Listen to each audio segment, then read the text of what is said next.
વડાપ્રધાન મોદીના સત્તાવાર નિવાસસ્થાન બહાર વહેલી સવારે અજાણી શંકાસ્પદ વસ્તુ આકાશમાં ઉડતી જોવા મળી હતી।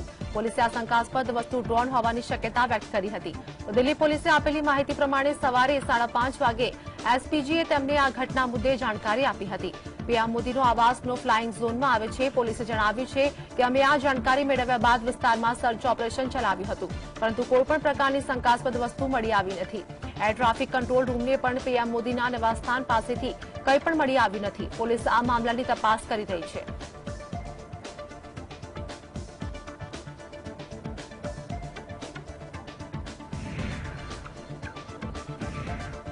લખનૌ સહિત ઉત્તર પ્રદેશના અનેક ક્ષેત્રોમાં વરસાદી ઝાપટા પડ્યા હતા। વરસાદના કારણે લખનૌમાં તાપમાનમાં ઘટાડો નોંધાયો હતો। હવામાન વિભાગ પ્રમાણે પ્રદેશના અનેક ક્ષેત્રોમાં 8મી જુલાઈ સુધી ગાજવીજ સાથે વરસાદ પડી શકે છે। ઉત્તર પશ્ચિમ યુપીના ક્ષેત્રો પર લો પ્રેશર સિસ્ટમ સક્રિય થતાં હળવાથી મધ્યમ પ્રમાણમાં વરસાદની ઝાપટા પડી શકે છે। જોકે આ સ્થિતિના કારણે લઘુત્તમ અને મહત્તમ તાપમાનમાં કોઈ ખાસ ફેરફાર થશે નહીં। 2 જુલાઈના રોજ લખનૌમાં 45 મીમી જેટલો વરસાદ પડ્યો હતો। તો વરસાદના કારણે લોકોને ગરમીમાંથી રાહત મળી હતી।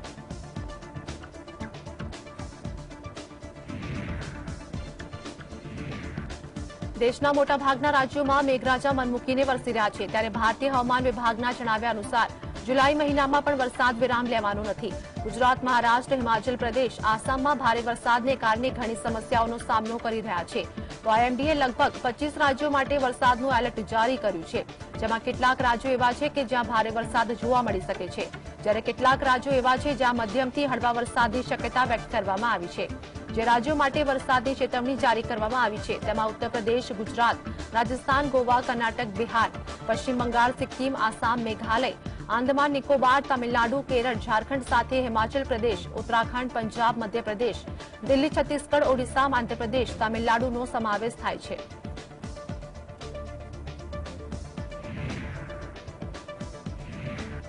મહારાષ્ટ્રના સતારામાં એનસીપીના નેતા શરદ પવારે જણાવ્યું હતું કે અમે ઉદ્ધવ ઠાકરે સરકાર સાથે મળીને પ્રદેશના લોકોની સેવા કરતા હતા, ત્યારે કેટલાક લોકોએ અમારી સરકાર ઉથલાવી દીધી હતી। આ પ્રકારની ઘટના દેશના અન્ય રાજ્યોમાં પણ બની છે। કેટલાક સમૂહ ધર્મ અને જાતિના આધારે દેશ અને સમાજમાં તિરાડ ઊભી કરવા માંગે છે, તો અમારી વિચારધારા સાંપ્રદાયિકતા અને જાતિવાદને પ્રોત્સાહન આપતી નથી। મહારાષ્ટ્રના લોકોએ પોતાની તાકાત બતાવવી પડશે। અમે નવી શરૂઆત કરીશું।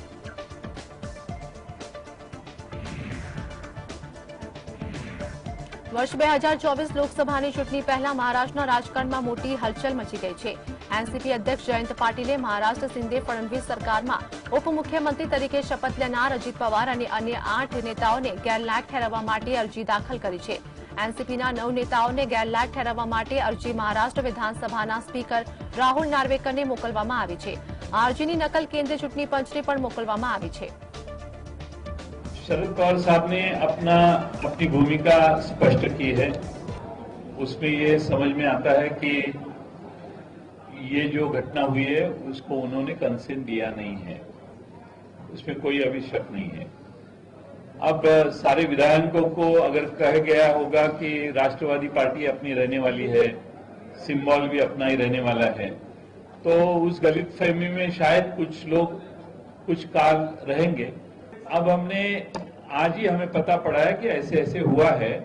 आवश्यक जो लीगली थोड़ा कंसल्टेशन करके जो भी आवश्यक है वो स्टेप्स हम लेंगे। एनसीपी पार्टीના અધ્યક્ષ જયંત પાટીલે જણાવ્યું છે કે અમારી પાર્ટીના કેટલાક ધારાસભ્યોએ મહારાષ્ટ્રની શિંદે ફડણવીસ સરકારમાં મંત્રી તરીકે શપથ લીધા છે, ત્યારે અમે સ્પષ્ટ કરવા માંગીએ છીએ કે આ અમારી નીતિ નથી। અમે કોંગ્રેસ, ઉદ્ધવ ઠાકરેની શિવસેના મહાવિકાસ અઘાડી ગઠબંધનમાં રહેવા માંગીએ છીએ। જે લોકો ગયા છે તેમણે પાર્ટી વિરુદ્ધ કામગીરી કરી છે। 5 જુલાઈના રોજ શરદ પવારના નેતૃત્વમાં મહારાષ્ટ્રના કાર્યકર્તા અને નેતાઓની બેઠક બોલાવવામાં આવી છે। सरकार में जाके शपथ ग्रहण किया है और वो मंत्री हो चुके हैं। ये हमारे राष्ट्रवादी कांग्रेस की नीति नहीं थी, हमारा धोरण ये नहीं था। हमारी पॉलिसी महाविकास आघाड़ी के साथ रहने की थी। 5 तारीख को आदरणीय शरद पवार जी के साहब के नेतृत्व में मुंबई में यशवंतराव चौहान प्रतिष्ठान के यहाँ महाराष्ट्र के सारे जिले के कार्यकर्ता, राज्य के कार्यकर्ता और नेताओं की एक बैठक बुलाई गई है। મહારાષ્ટ્રમાં રાજકીય ઘટનાક્રમ વિશે વાત કરતા એનસીપીના નેતા પ્રફુલ્લ પટેલે જણાવ્યું કે અમે એનસીપી પાર્ટીના છીએ. પ્રફુલ્લ પટેલને જ્યારે પૂછવામાં આવ્યું છે કે શું તમે દિલ્હી જવાના છો, ત્યારે જવાબમાં તેમણે જણાવ્યું છે કે શપથગ્રહણ સમારોહ બાદ પહેલો દિવસ છે અને અમે નક્કી કરીશું. અમે દિલ્હી જવા બાબતે કોઈ ચર્ચા કરી નથી. અમે માત્ર મહારાષ્ટ્રમાં સરકાર રચવા બાબતે ચર્ચા કરી હતી. પ્રફુલ્લ પટેલને જ્યારે પૂછવામાં આવ્યું છે કે શું તેમણે પાર્ટી અને શરદ પવારને દગો આપ્યો છે, આ પ્રશ્નનો જવાબ આપવાનું તેમણે ટાળ્યું હતું. And as NCP, we are the NCP, and that is what we are doing. Are you going Delhi, sir? No, we will decide now. Today is the first day after the swearing in. So Are we you are all comfortable sitting. with the central minister, sir? No, there is no question. We have not discussed anything about Delhi. We have only discussed about the formation of a government in Maharashtra, and that is what has been done. Sir, what do you ditch the party and Sharad Pawar too because he is unhappy, sir? Ajit પવારના મહારાષ્ટ્રની સંજય ફડણવીસ સરકારમાં જોડાયા બાદ NCP કાર્યકારી અધ્યક્ષ સુપ્રિયા સુલે જણાવ્યું છે કે અજીત પવારના નિર્ણયથી ઘણો દુઃખ થયો છે. જોકે તેમના સંબંધ પહેલા જેવા જ રહેશે. અજીત પવાર હંમેશા મારા મોટા ભાઈ રહેશે. પાર્ટીને ફરીવાર મજબૂત કરીશું. શરદ પવારે તમામને પરિવારના સભ્યો ગણાયા છે અને તેઓ અમારા વરિષ્ઠ નેતા પણ છે. આ પહેલા શરદ પવારે જણાવ્યું હતું કે આપણે લોકતાંત્રિક દેશમાં રહીએ છીએ, જ્યાં તમામને બોલવાનો અને પોતાના અભિપ્રાય રજૂ કરવાનો અધિકાર છે. કેટલાક એનસીપીના નેતા કે જેઓ શિંદે ફડણવીસ સરકારમાં સામેલ થયા છે, તેમની સામે ઈડીના કેસ પણ હતા.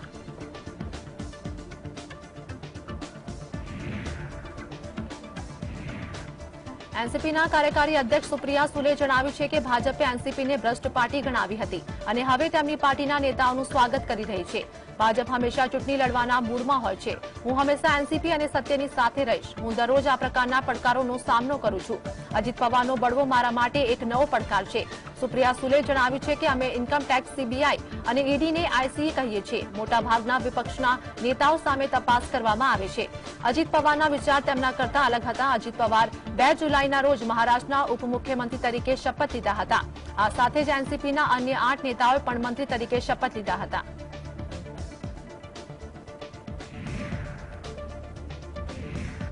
મહારાષ્ટ્ર વિધાનસભાના સ્પીકર રાહુલ નરવેકરે જણાવ્યું હતું કે વિપક્ષના નેતાની માન્યતા વિધાનસભાના અધ્યક્ષ આપે છે. કોઈપણ નિર્ણય લેતા પહેલા વિધાનસભાના અધ્યક્ષે તમામ નીતિ નિયમોને ધ્યાનમાં લેવા પડે છે. અજીત પવારને કેટલાક ધારાસભ્યોનું સમર્થન છે, એ વિશે મને કોઈ જાણકારી નથી. अजीत पवार के पास कितने लोगों का समर्थन है? क्या इसके बारे में कोई पत्र विभाग आपसे हुआ है? इसके बारे में मेरे पास कोई भी अभी तक मालूमात नहीं है. सर, लीडर ऑफ अपोजिशन की बात हो रही है. महाविकास आघाड़ी में कांग्रेस बड़ी पार्टी है, लेकिन एनसीपी की तरफ से लेटर दिया जा रहा है. क्या कहना चाहते हैं?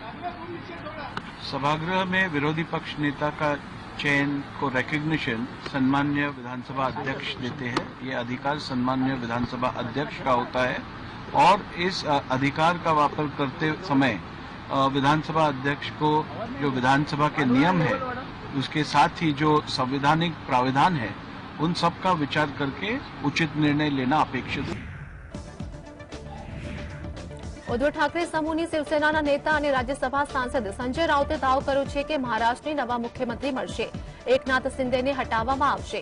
એકનાથ શિંદે સાથે 16 ધારાસભ્યો છે, તેમને ગેરલાયક ઠેરવવાનો કેસ હજુ પણ પેન્ડિંગ છે.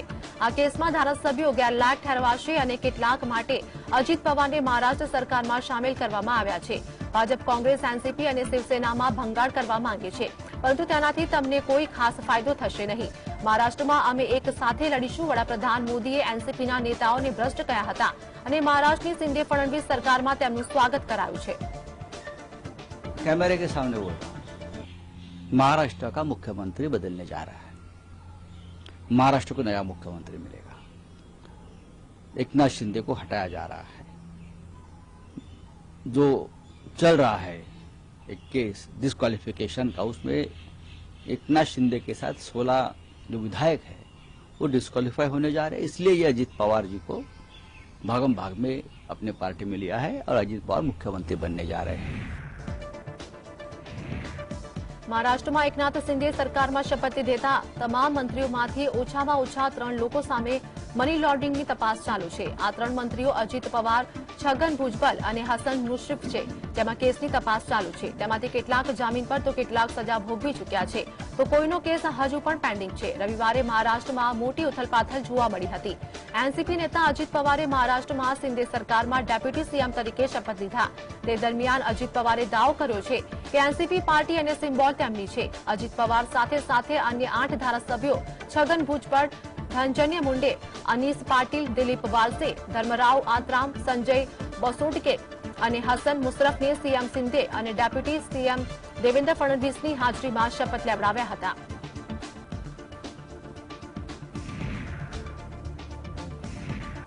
કોંગ્રેસના નેતા પવન ખેડાએ જણાવ્યું છે કે થોડાક દિવસ પહેલા વડાપ્રધાન મોદીએ કહ્યું હતું કે 70,000 કરોડ રૂપિયાનો ભ્રષ્ટાચાર કરનાર લોકો એક સાથે બેઠા છે, તો મહારાષ્ટ્રની ઘટનાક્રમ બાદ હવે તેમાં કેટલો ઘટાડો થયો છે. ભાજપે ફેર એન્ડ લવલી સ્કીમ ચાલુ કરી છે. ભાજપના લોકોને ભ્રષ્ટ કહે છે, ઈડી સીબીઆઈને નોટિસ મોકલાવે છે અને પછી પોતાની પાર્ટીમાં સામેલ કરી લે છે. जिसे पूछना चाहते हैं हम कि अभी एक आध दिन पहले वो बता रहे थे कि ये 70,000 करोड़ के भ्रष्ट लोग इकट्ठे बैठे हैं, तो अब उस 70,000 करोड़ में से कितना कम हो गया आज? अब तो 70,000 करोड़ घट के 20,000, 25,000, 30,000 कितना हुआ? ये फेयर एंड लवली स्कीम जो इन लोगों ने चला रखी है भारतीय जनता पार्टी ने, पूरा देश देख रहा है कि आप पहले लोगों को भ्रष्ट कहते हो, उनको ईडी सीबीआई का नोटिस भिजवा देते हो, रेड्स डलवा देते हो, फिर अपनी पार्टी में शामिल कर लेते हो. મધ્યપ્રદેશના મુખ્યમંત્રી શિવરાજસિંહ ચૌહાણે જણાવ્યું હતું કે મહારાષ્ટ્રમાં વિપક્ષી લગભગ ખતમ થઈ ચૂક્યું છે. શિવસેના અને એનસીપી પાર્ટી ખતમ થઈ ગઈ છે. અન્ય જગ્યાઓ પર પણ જોઈશું શું થાય છે. આ ગઠબંધન નહીં પરંતુ ઠગબંધન છે. ભ્રષ્ટાચાર કરનારા લોકો સમાન સ્વાર્થને ધ્યાનમાં રાખીને ગઠબંધન બનાવવાનો પ્રયાસ કર્યો છે. આવા ગઠબંધન વૈચારિક હોતા નથી અને કેટલાક લોકો એવા પણ હોય છે કે જે રાષ્ટ્રહિતમાં નિર્ણય લે છે. દેશના લોકોને વડાપ્રધાન મોદીને સમર્થન આપ્યું છે. जैसी करनी वैसी भरनी, कर्म प्रधान विश्व करी राखा, जो जस्कीन सो तसफल चाखा. कर्मों का परिणाम है. अब अपोजिशन लगभग महाराष्ट्र में खत्म है. शिवसेना भी गई, एनसीपी भी गई. देश तो मोदी जी के पीछे खड़ा है और बाकी जगह भी अब देखिए क्या होता है. देखिए ये जो गठबंधन है, ये गठबंधन नहीं ठग बंधन है. મહારાષ્ટ્રમાં એનસીપીમાં થયેલા ભંગાણ બાદ ભાજપના નેતા શાહનવાજ હુસૈને કટાક્ષમાં જણાવ્યું હતું કે પટણામાં યોજાયેલી બેઠકની અસર મહારાષ્ટ્રમાં જોવા મળી છે. આ પહેલી અરવિંદ કેજરીવાલ જ્યોતિ વિપક્ષી દળોની બેઠક છોડીને ગયા હતા, ત્યારે પણ આ બાબત સામે આવી હતી. કેટલાક રાજકીય પક્ષો છે કે જેમણે વિપક્ષી દળોની બેઠકમાં હાજરી આપી ન હતી. વિપક્ષી એકતાની સોગંદ લેનારા લોકોને મહારાષ્ટ્રની રાજકીય ઘટનાથી સંદેશો મળ્યો હશે. વડાપ્રધાન મોદી દેશના નેતા છે એટલે લોકો તેમને સમર્થન આપે છે. विपक्षी दलों की आगामी बैठक 12 जुलाई रोज बेंगलुरु में योजाશે. पटना में जो लोग इकट्ठे हुए थे, उस इकट्ठे होने के बाद महाराष्ट्र में उसका इफेक्ट आ गया है और बीच में ये इफेक्ट आ गया था जब अरविंद केजरीवाल प्रेस कॉन्फ्रेंस से ही चले गए थे. अभी तो बहुत से दल हैं जो पटना की बैठक से दूरी बनाई थी. उसमें देवगौड़ा जी नहीं आए थे, सुखबीर बादल जी नहीं आए थे, चंद्रबाबू नायडू नहीं आए थे. ऐसे बहुत से दल हैं. મહારાષ્ટ્રમાં થયેલા રાજકીય ઘટનાક્રમ વિશે વાત કરતા પ્રદેશ કોંગ્રેસ પ્રમુખ નાના પટોલે જણાવ્યું હતું કે કેન્દ્ર સરકાર સત્તાનો દુરુપયોગ કરી રહી છે. ભાજપ દેશના રાજકારણને ખરાબ કરી રહી છે. ભાજપ સત્તા મેળવવા માટે કંઈ પણ કરી શકે છે. પટોલે દાવો કર્યો હતો કે ભાજપ કોઈને ઈડી કે સીબીઆઈનો ડર બતાવી અથવા પૈસાની લાલચ આપી પોતાની પાર્ટીમાં લોકોને સામેલ કરે છે. મહારાષ્ટ્રના લોકો આ વાતથી જાણી ગયા છે અને માટે જ પ્રદેશમાં ફરીવાર ભાજપ સત્તામાં આવશે નહીં. आज महाराष्ट्र में जो तमाशा बीजेपी ने बनाया है, बीजेपी सत्ता के लिए कुछ भी कर सकती है, किसी का भी घर तोड़ सकती है, किसी को ईडी का डर लगाकर, किसी को पैसे का प्रलोभन देकर उनको अपने दल में लेना, ये बीजेपी का अब ये रूल हो चुका है. और महाराष्ट्र की राजनीति में ये घटना जो देखी गई, महाराष्ट्र की जनता इसको कोस रही है. बीजेपी अब दोबारा महाराष्ट्र की सत्ता में नहीं आएगी. ये भूमिका महाराष्ट्र की जनता ने ले लिया है. મુંબઈમાં એમએનએસના કાર્યકર્તાઓએ પ્રમુખ રાજ ઠાકરે અને ઉદ્ધવ ઠાકરે ફરીવાર એક થાય તેવા અનુરોધ કરતા પોસ્ટર લગાવ્યા છે. પોસ્ટરમાં ઉદ્ધવ ઠાકરે, રાજ ઠાકરે અને બાબા સાહેબ ઠાકરેના ફોટા દર્શાવવામાં આવ્યા છે. તો આ વિશે વાત કરતા ઉદ્ધવ ઠાકરે સમૂહના નેતા સંજય રાઉતે જણાવ્યું કે મહારાષ્ટ્રના લોકો અમારી સાથે છે, લોકો અમને સમર્થન આપશે. महाराष्ट्र की जनता हमारे साथ है और साथ रहेगी. जनता साथ है, जनता हमको साथ देने वाली है. યુનિફોર્મ સિવિલ કોડના મુદ્દે આજે કર્મચારી જાહેર ફરિયાદ કાયદો અને ન્યાયની સ્થાયી સમિતિની બેઠક યોજાશે. આ મહત્વપૂર્ણ બેઠક સંસદ ભવન એનેક્સીમાં બપોરે 3 વાગે સમિતિના અધ્યક્ષ સુશીલકુમાર મોદીની અધ્યક્ષતામાં યોજવામાં આવશે. બેઠકમાં ભાગ લેવા માટે વિવિધ પક્ષોના 31 સભ્યોને આમંત્રણ આપવામાં આવ્યું છે. લોકસભાના 20 અને રાજ્યસભાના 11 સભ્યો છે. બેઠકમાં કાયદા પંચ, સરકારના પ્રતિનિધિઓ પણ ભાગ લેશે. તો બેઠકમાં સમિતિ તમામ સભ્યોના મંતવ્યો સાંભળાશે. તારા સાથે જ માહિતી મુજબ દરેકના અભિપ્રાય લીધા પછી એક રિપોર્ટ તૈયાર કરવામાં આવશે, જે પછી સંસદમાં રજૂ કરવામાં આવશે. સમિતિના અધ્યક્ષ સુશીલકુમાર મોદીએ કહ્યું છે કે તેને રાજકારણ સાથે કોઈ લેવા દેવા નથી. અહીં દરેક મુદ્દાની ચર્ચા કરવામાં આવશે. આ બેઠકમાં કાયદા પંચ અને સરકારના પ્રતિનિધિઓ પણ બોલાવવામાં આવ્યા છે. તમામ પક્ષોના અભિપ્રાય સાંભળ્યા બાદ સમિતિ પોતાનો રિપોર્ટ તૈયાર કરીને સંસદમાં રજૂ કરશે.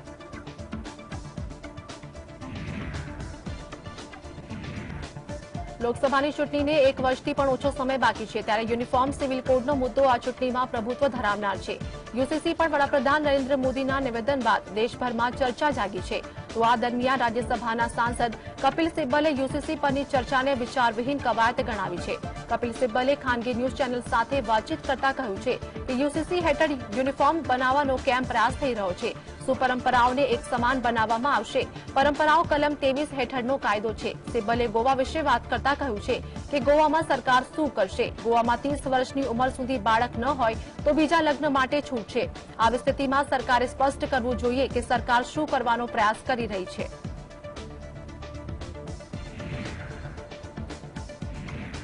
કેન્દ્રીય મંત્રી પિયુષ ગોયલે પ્રદેશમાં ભ્રષ્ટાચારના મુદ્દે રાજસ્થાન સરકારની ઝાટકણી કાઢી હતી.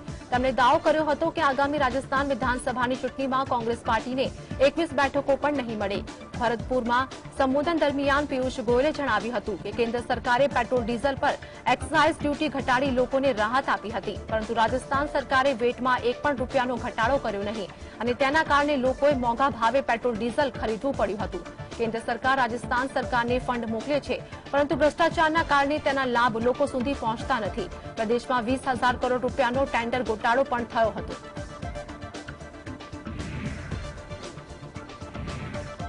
ટામેટાના ભાવ વધારા વિશે વાત કરતા કેન્દ્રીય મંત્રી પિયુષ ગોયલે જણાવ્યું હતું કે કમોસમી વરસાદના કારણે ટામેટાના ભાવમાં વધારો થયો છે.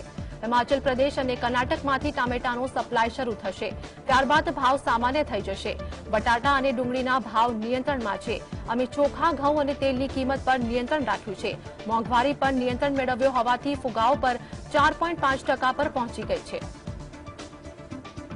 ऐसे नहीं है, टमाटर एकमात्र वस्तु है जिसमें हाल में हफ्ते भर में, और हम सब जानते हैं कि बारिश, अनसीजनल बारिश हुई है, उसके कारण कीमतें बढ़ी हैं. और थोड़े दिनों में जैसे हिमाचल से टमाटर आना शुरू होगा, कुछ इलाके हैं कर्नाटक के वहां से आएगा, तो वो फिर एक बार सही दामों पे आ जाएगा. आलू का देखिए, प्याज का देखिए, सबके दाम नियंत्रण में. और मैं पिछले वर्ष की तुलना में अगर देखूं तो टमाटर भी वही रेट है एवरेज जो पिछले वर्ष इस समय था. કર્ણાટક વિધાનસભાના સત્ર પહેલા પ્રદેશના પૂર્વ મુખ્યમંત્રી અને જેડીએસના નેતા એચડી કુમારસ્વામીએ પાર્ટીના ધારાસભ્યો અને વિધાનસભ્યોની બેઠક બોલાવી હતી. આ વિશે વાત કરતા એચડી કુમારસ્વામીએ જણાવ્યું હતું કે જેડીએસ જવાબદાર વિપક્ષી દળ છે. અમે સદનમાં લોકોના મુદ્દા ઉઠાવીશું. કોંગ્રેસે પ્રદેશમાં ચૂંટણી પ્રચાર વખતે જે વચનો આપ્યા હતા અને હાલમાં તેની શું સ્થિતિ છે તેના પર વિધાનસભામાં સવાલ કરીશું. સરકાર વિધાનસભામાં ઘણી જાહેરાત કરશે અને તેનો અભ્યાસ કર્યા બાદ અમે તેના પર પ્રતિક્રિયા આપીશું. Responsible opposition party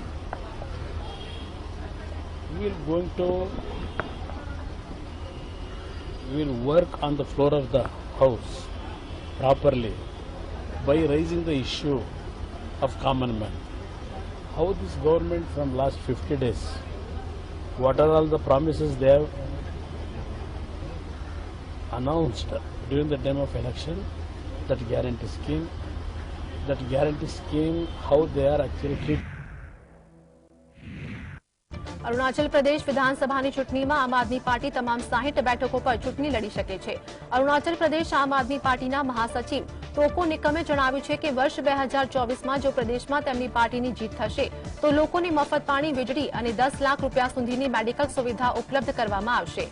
નિકમે જણાવ્યું હતું કે જો તેમની પાર્ટી સત્તામાં આવશે તો અરુણાચલ પ્રદેશમાં લાવવામાં આવેલા કેટલાક કાયદા પણ રદ કરવામાં આવશે.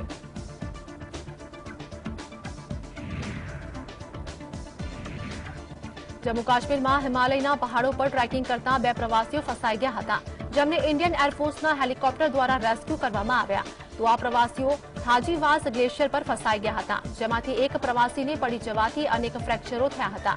ફૈઝલ વાની અને જશાન મુસ્તાક નામના પ્રવાસીઓને એરફોર્સે શોધી કાઢ્યા હતા. આ પ્રવાસીઓ જ્યાં ફસાયા હતા ત્યાં હેલિકોપ્ટરને લેન્ડિંગ કરવાની કોઈ જગ્યા પણ ન હતી. આ સમગ્ર ઓપરેશન 1 કલાક ચાલ્યું. આ સમગ્ર ઓપરેશનનું સંચાલન શ્રીનગરના એરફોર્સ સ્ટેશને કર્યું હતું.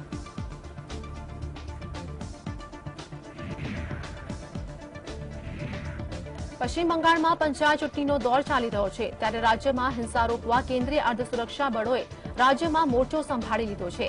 કેન્દ્રીય સુરક્ષા બળોએ પશ્ચિમ બંગાળના પૂર્વ મેદિનીપુરમાં માર્ચ પાસ્ટ કરી હતી. તો આ સાથે જ બંગાળના રાજ્યપાલ પણ હિંસાગ્રસ્ત વિસ્તારોમાં ફરીને સક્રિય બન્યા હતા. કેટલાક હિંસાગ્રસ્ત પરિવારોને છેલ્લા કેટલાક દિવસોમાં મળ્યા હતા અને કેટલાક અસરગ્રસ્તો સાથે ફોન પર વાત કરી સાંત્વના પાઠવી હતી. घबराना नहीं, कोई चिंता मत करना, राज्यपाल महोदय आपके साथ में है. कोई मदद हो जरूर बताना, घबराना नहीं. Hello. Yeah. So हमने न्यूज सुना, बहुत दुख है. आपको जो कुछ चाहिए मैं जरूर करूंगा, आपकी मदद करूंगा. और मेरे एडीसी का टेलीफोन मैं देता हूँ, उससे बताइए आपको जो कुछ चाहिए बस सब हम करेंगे, चिंता मत करो. ત્રિપુરાના પ્રમુખ વિપક્ષી દળ ટિપરા મોથાના પ્રતિનિધિમંડળને કેન્દ્રીય ગૃહમંત્રી અમિત શાહ સાથે મુલાકાત કરી હતી.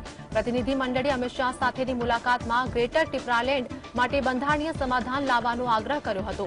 ટિપરા મોથાના વડા પ્રદ્યોત દેવબર્માએ જણાવ્યું હતું કે અમિત શાહે પ્રતિનિધિમંડળને આશ્વાસન આપ્યું હતું કે કેન્દ્ર સરકાર આ માંગ પર ચર્ચા વિચારણા કરશે.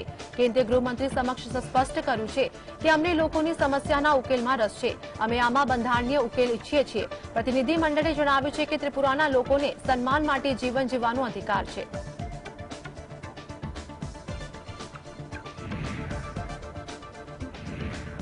જમ્મુ કાશ્મીરમાં અમરનાથ યાત્રાની શરૂઆત થઈ ગઈ છે, ત્યારે જમ્મુ કાશ્મીરના એલજી મનોજ સિન્હાએ અમરનાથ યાત્રાના બેઝ કેમ્પની મુલાકાત લીધી.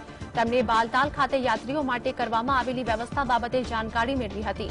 તેમાં આરોગ્ય સેવાઓ, સંદેશા વ્યવહાર, યાત્રીઓને રહેવાની સગવડ, ભોજન વ્યવસ્થા બાબતે કેમ્પમાં આપવામાં આવતી વ્યવસ્થાની રૂબરૂ જાણકારી મેળવી હતી.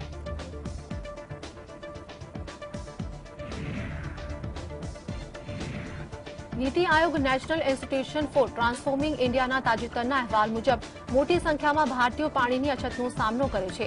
પાણીની જરૂરિયાતો માટે અનિયમિત ચોમાસા પર ભારતની નિર્ભરતા આ પડકારને વધારે છે. જીવન અને આજીવિકા જોખમમાં છે. હાલમાં 60 કરોડ ભારતીયો પાણીની ગંભીર કટોકટીનો સામનો કરી રહ્યા છે અને દર વર્ષે લગભગ 2 લાખ લોકો પાણીની અછતની મુશ્કેલીઓના કારણે મૃત્યુ પામે છે. 2030 સુધીમાં પાણીની માંગ ઉપલબ્ધ પુરવઠા કરતા બમણી હોવાનો અંદાજ છે, જેના કારણે લાખો લોકો માટે પાણીની ગંભીર અછત સર્જાય છે. દેશના જીડીપીના લગભગ 6% નુકસાન થાય છે. ત્યારે નીતિ આયોગના રિપોર્ટમાં એવું પણ કહેવામાં આવ્યું છે કે જળવાયુ પરિવર્તનના કારણે પાણીના પડકારો વધ્યા છે. સતત જળવાયુ પરિવર્તનને કારણે પાણીના સ્ત્રોતોમાં પણ પૂર કે દુષ્કાળ જેવી સ્થિતિ સર્જાઈ છે.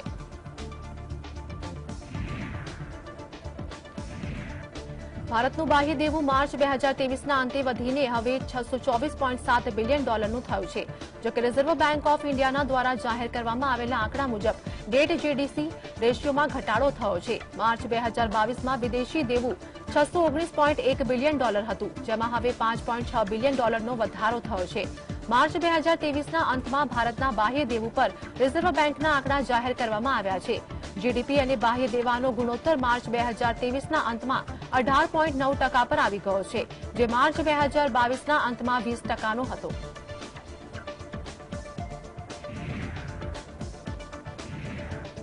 બ્રિટનના વડાપ્રધાન ઋષિ સુનકે સ્વીકાર્યું છે કે તેમના દેશમાં જાતિવાદ વધી રહ્યો છે અને આ જાતિવાદનો સામનો સુનક પણ નાનપણથી જ કરી રહ્યા છે. વાસ્તવમાં ઋષિ સુનક ઇંગ્લેન્ડ અને ઓસ્ટ્રેલિયા વચ્ચે રમાઈ રહેલી ટેસ્ટ મેચ જોવા માટે લોર્ડ્સ પહોંચ્યા હતા. આ દરમિયાન તેમણે ખાનગી ન્યૂઝ ચેનલ સાથે વાતચીત કરતા આ વાત જણાવી હતી. સુનકે કહ્યું કે મેં ક્રિકેટમાં તેનો અનુભવ નથી કર્યો, પણ બાળપણમાં તેનો અનુભવ કર્યો છે. હું એવા ક્ષેત્રમાં છું જ્યાં મને દરરોજ કલાક દીઠ અથવા મિનિટે ટીકાનો સામનો કરવો પડે છે.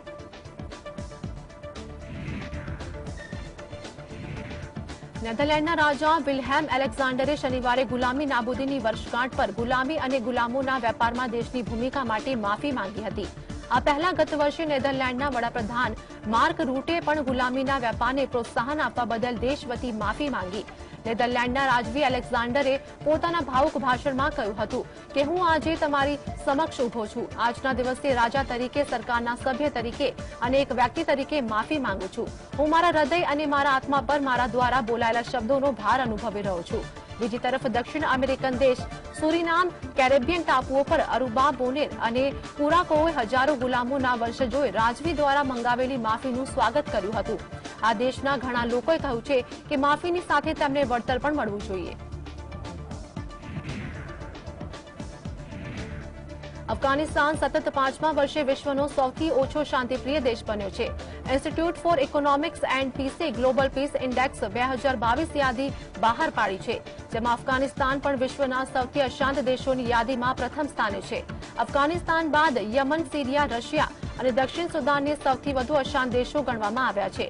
ગ્લોબલ પીસ ઇન્ડેક્સ 2022ની યાદી જોઈને તાલિબાને આ અંગે નારાજગી વ્યક્ત કરી અને આ સાથે જ કહ્યું છે કે આ મામલે અફઘાનિસ્તાન સાથે ઘણો અન્યાય થયો છે.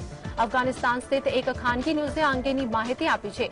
ગ્લોબલ પીસ ઇન્ડેક્સ 2022માં અફઘાનિસ્તાન, યમન, સિરિયા, રશિયા અને દક્ષિણ સુદાન છેલ્લા 3 વર્ષથી સૌથી ઓછા શાંતિપૂર્ણ દેશોની યાદીમાં છે.